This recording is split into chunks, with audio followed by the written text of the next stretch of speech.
Masyarakat miskin dapat bansos, kelas atas dapat banyak insentif pajak, kelas menengah dapat apa? Dapat hikmahnya aja. Karena pemerintah yang acuh seperti ini, akhirnya jumlah masyarakat kelas menengah di Indonesia terus turun.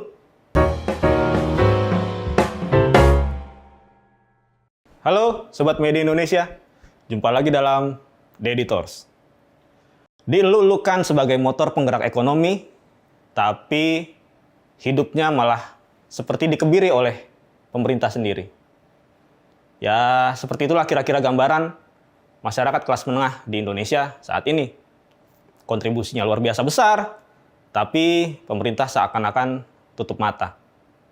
Kebijakan-kebijakan yang ada, yang dibuat oleh regulator, tidak mendukung kelompok ini. Tidak diperhatikan, atau malah bahkan cenderung ditekan. Harga-harga semua mahal. Harga pangan naik, harga berbagai macam komoditas lain juga naik. Belum lagi pemerintah berencana menaikkan pajak pertambahan nilai di awal 2025 mendatang. Ini tentu membuat harga-harga komoditas yang sekarang sudah tinggi akan jadi lebih tinggi lagi.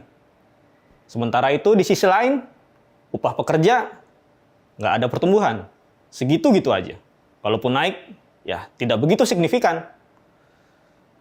Biaya pendidikan apalagi? Sering saya mendengar keluhan dari teman-teman sebaya saya. Kata mereka, membiayai anak sekolah itu sangat berat. Belum lagi BBM subsidi rencananya bakal dibatasi. Kemudian tarif KRL akan dibuat berbasis NIK, entah apa maksudnya. Tambahan potongan gaji untuk dana pensiun, kemudian ada juga kewajiban asuransi kendaraan bermotor. Memang poin-poin ini ya belum terjadi, tapi sepertinya ini sudah cukup menggambarkan bagaimana pemerintah tidak berada di sisi yang mendukung kelas menengah. Masyarakat miskin dapat bansos, kelas atas dapat banyak insentif pajak, kelas menengah dapat apa? Dapat hikmahnya aja.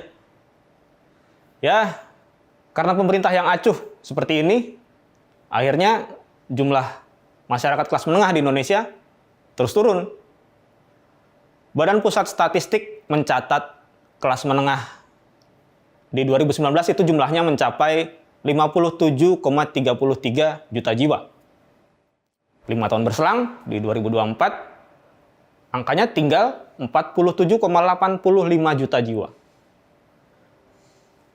Berkurangnya kelompok menengah ini bukan karena mereka naik kelas atau kesejahteraannya terangkat. Justru sebaliknya, mereka hidupnya semakin susah. Justru turun ke level calon kelas menengah atau bahkan rentan miskin. Artinya ada begitu banyak masyarakat kelas menengah yang hidupnya sekarang terombang-ambing, sulit. Problem kelas menengah ini sangat pelik dan akan memberi dampak yang sangat signifikan kepada perekonomian nasional secara masif. Ketika kelas menengah mengalami kesulitan, otomatis mereka akan mengerem konsumsi, menahan belanja, padahal kelas inilah yang paling banyak menyumbang konsumsi di Indonesia. Angkanya kurang lebih sekitar 81,49% dari total konsumsi nasional. Akhirnya, pasar menjadi lesu. Ketika pasar lesu, pabrik-pabrik memutuskan untuk mengurangi produksi.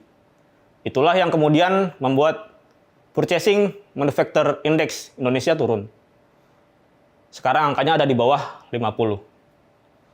Tidak berhenti di situ. Dampaknya juga menjalar ke pemutusan hubungan kerja atau PHK. Kementerian Ketenagakerjaan mencatat di 2024 ini ada sekitar 52.000 tenaga kerja yang terkena PHK. Penyumbang terbesarnya dari mana? Tentu saja dari sektor manufaktur. Angkanya mencapai kurang lebih 24.000 lah. Itu hampir setengah dari total pekerja yang di PHK. Indonesia juga baru saja mencatatkan deflasi 5 bulan berturut-turut. Secara tidak langsung, ini menggambarkan bahwa masyarakat, terutama kelas menengah, sudah tidak punya lagi uang untuk belanja. Dikutip dari media Indonesia, peneliti KOR, Eliza Mardian menilai bahwa ini semua terjadi karena pemerintah lamban atau bahkan tidak siap mengantisipasi pelemahan ekonomi. Ketika kondisi sudah seperti ini pun, rasanya tidak ada kebijakan yang bisa mengangkat kelas menengah. Dari data ini, apa iya pemerintah tidak belajar? Masa sih pemerintah tidak kunjung sadar? Atau memang ya pemerintah sekarang mau lepas tangan begitu aja? Dan melimpahkan semua masalah kelas menengah ini ke rezim selanjutnya. Jauh panggang dari api. Kalau begini, apa iya Indonesia maju bakal terjadi?